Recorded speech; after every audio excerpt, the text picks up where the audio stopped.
You are listening to the Stop Binge Eating podcast with Kirsten Sarfty, episode number 90. Welcome to the Stop Binge Eating podcast. It's time for you to end your food obsession and begin feeling confident and in control around food. You are absolutely capable of eliminating binge eating from your life, and I'm going to show you how by giving you simple tools and insights that you can apply in your own life. I'm your host, Kirsten Sarfty. Now let's get to it.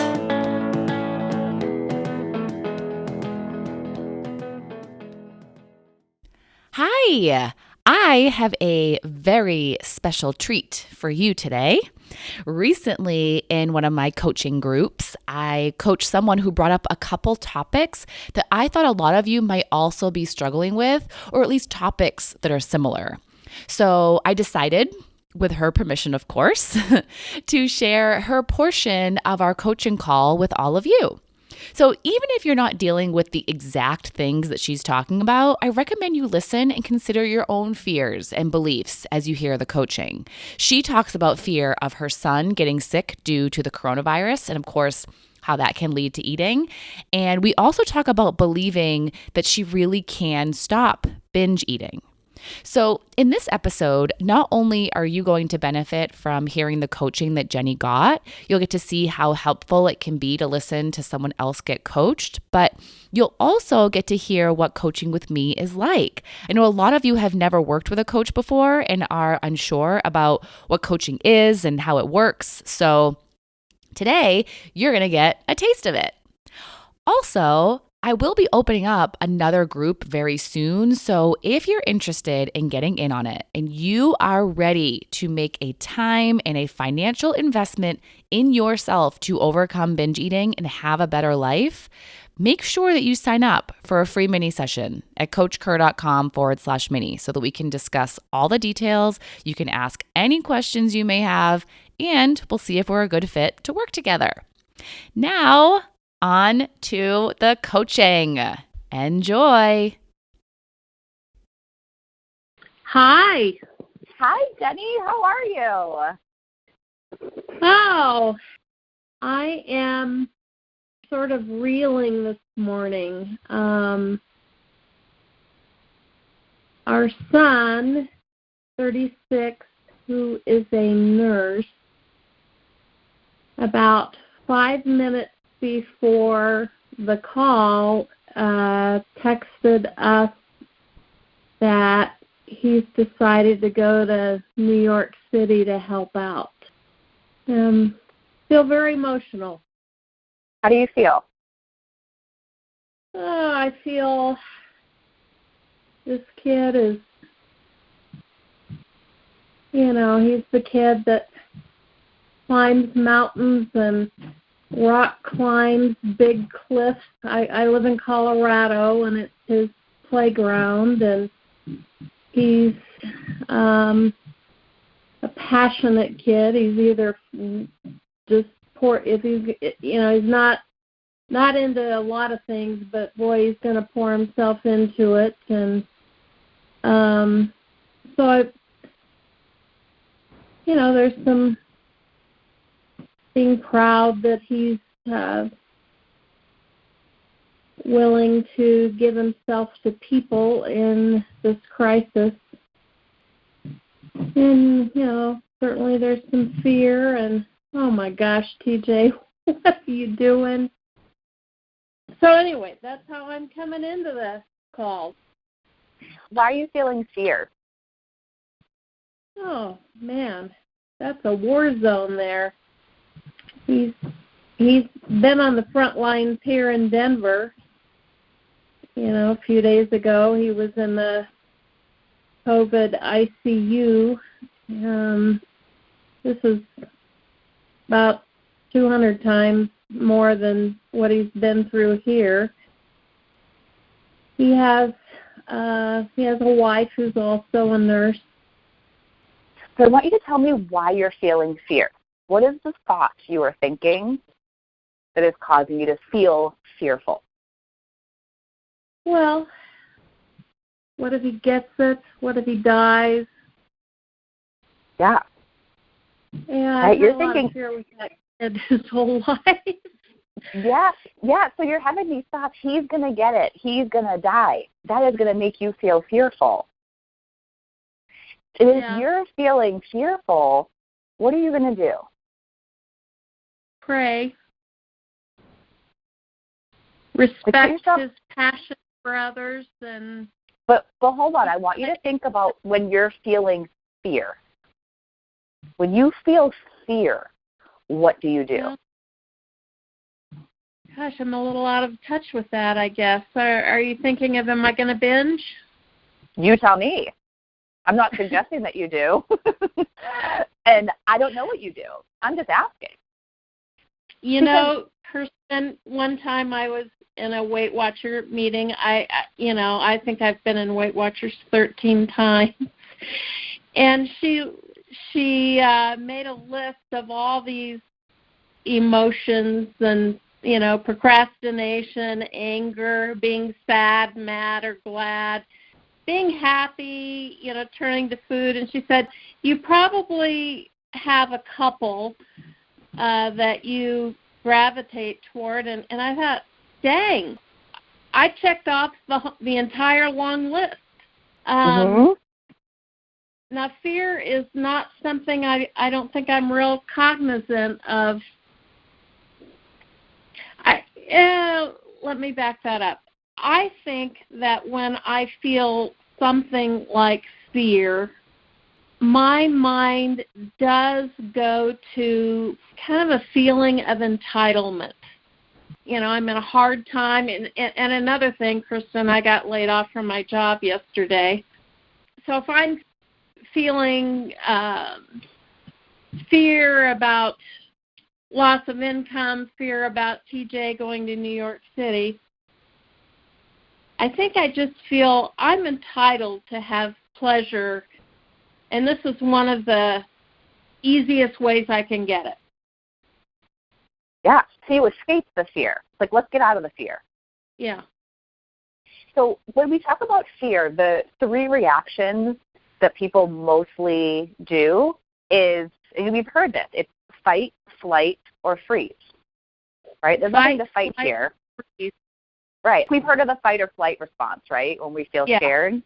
Then there's also the freeze, right, where you're just frozen in the fear. So it sounds like here it's the flight. You're feeling fearful. You're like, I'm out. I'm just going to go eat some food. Okay. Or maybe you just start overthinking it. And you just start going into worst-case scenarios. That would be a funny board thing. But the fact here is your son is going to New York City to help out. And then you're thinking he's going to get it, he's going to die, you're feeling fearful, so you eat to get pleasure or you overthink it. And then what's the result of that for you? Well, it has a numbing effect. It has kind of the word that I use is I just don't feel clean in my soul. Just even though fear is hard, as you've already said this morning, you kind of got to feel that to do anything about it.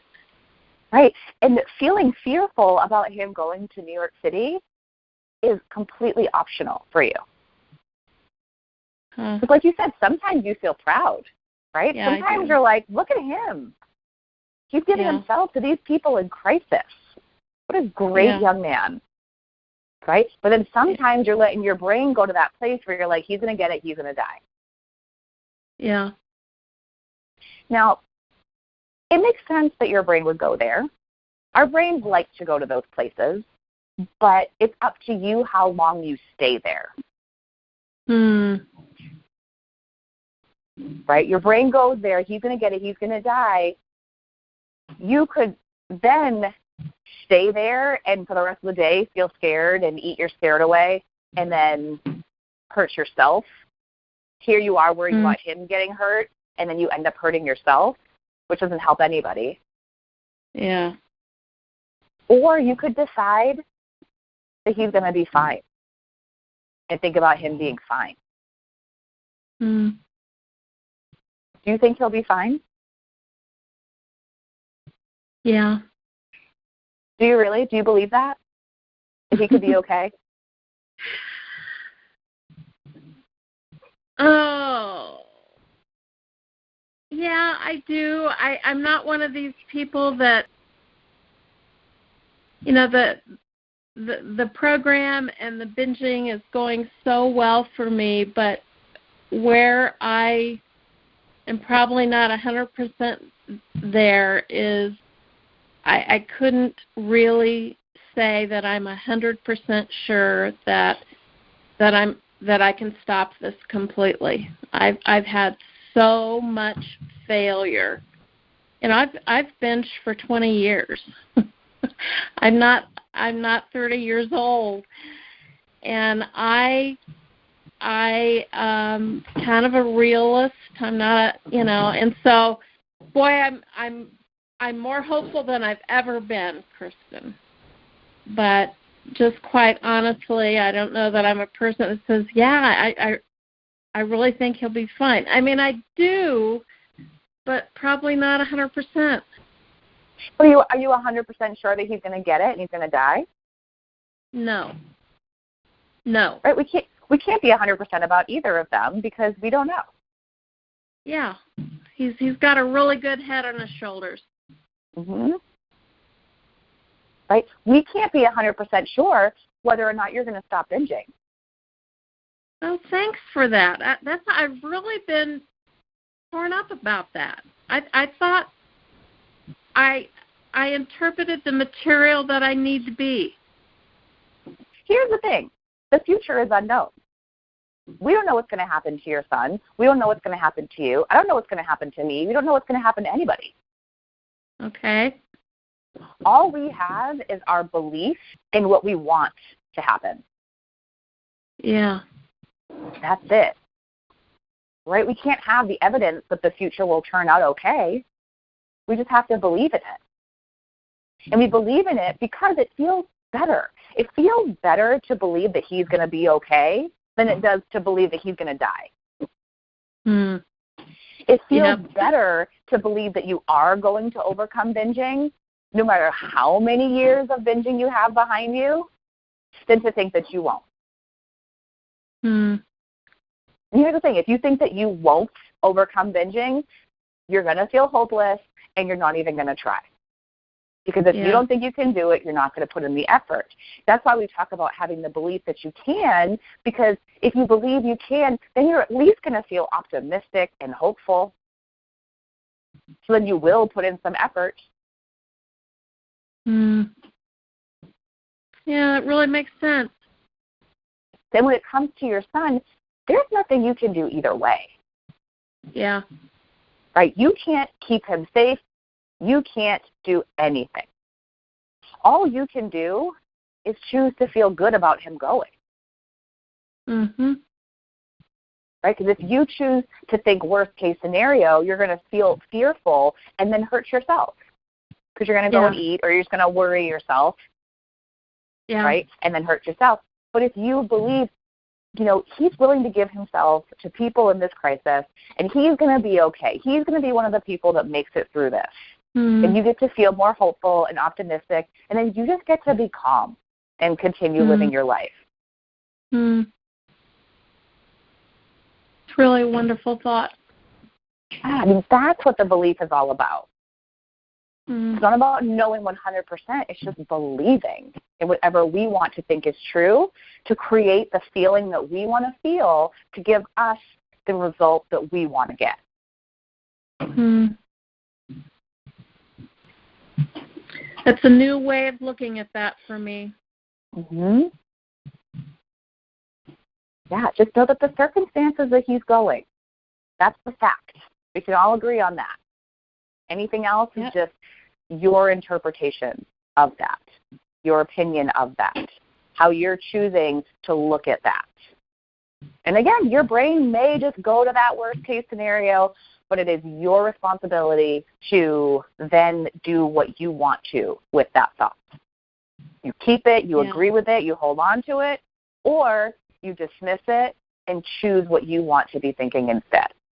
Because we could all be thinking about that about everybody. right? Yeah. You don't know what this virus is or who has it or anything, right? Go to the grocery store. I'm like, oh, my God, I'm going to go to the grocery store. I'm going to die, Yeah.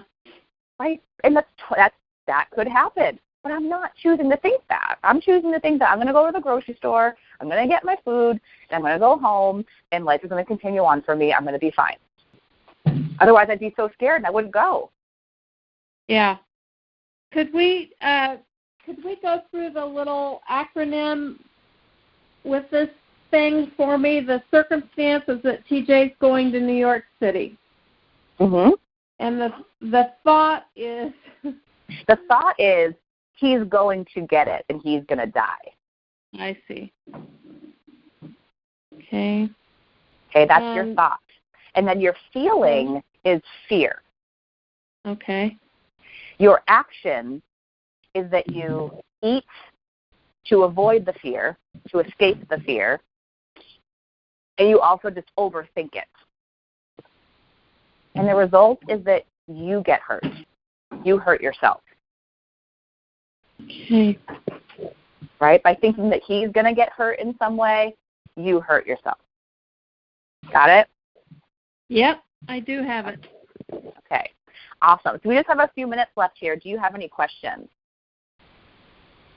I don't think so. That was going to be one of the things that I wanted to bring up with you was just misinterpreting this. How can I commit 100% when I don't know? When I don't know what the future holds, and it just feel very conflicted about that. Mhm. Yeah, we're not going to know. Yeah, we're not going to know. But we're going to believe that we're going to believe in a great outcome. Yeah, we're going to believe in useful beliefs. Useful beliefs. Okay. Right? Anything that feels better than fear. Yeah. Okay. Awesome. I'm so glad you brought that up. That was a good one. Thank you for the help. Yeah, you're welcome. Thank you for requesting to be coached. Thank you, everybody else, for joining us. And you guys all have a fantastic day. I'll talk to you all next time. Bye. Bye-bye. Thank you for listening to the Stop Binge Eating podcast. If you like what you heard today and you want more, go to coachkir.com/free. That's COACHKIR.com/free to get some awesome free stuff to help you stop binge eating.